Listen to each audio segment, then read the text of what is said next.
Hi, I'm Carlos Bográn with OHP, and we are at a propagation greenhouse with Ann Chase looking at these geraniums with symptoms that look like something's going on here disease-wise. What do you think, Ann? I think considering that this is a geranium, that what we're looking at, Carlos, is some botrytis. Is the most common thing. You can see some of the sporulation of the fungus right here and here, and it's just so common on geranium cuttings, and these symptoms fit perfectly.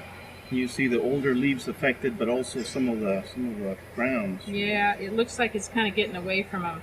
The other thing that's interesting, on a lot of cuttings, you'll see the botrytis attack a leaf on the outside, because when they stick it, they'll grasp it like that, and then they'll put it in, and they may have caused a little break, and the botrytis gets into those very, very often.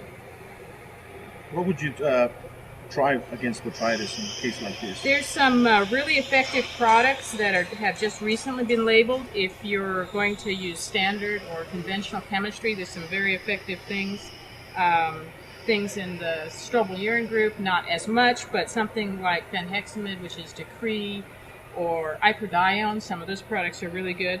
But then some of the more exciting things are the newer products, and you guys have a new one that has shown to be very good on botrytis on vegetable crops, and that would be Triathlon.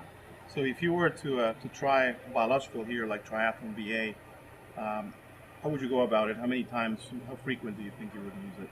I'd use it the same as I would use any standard fungicide. For botrytis, I'd be using it once a week, and I'd probably start off in the middle of the label as a trial, and I would probably spray it 3 or 4 weeks, or at least until they came out of the mist, so that I could make sure of how the efficacy was. You can't just do one spray, whether it's a biological or conventional chemistry, it doesn't matter. You need to do multiple.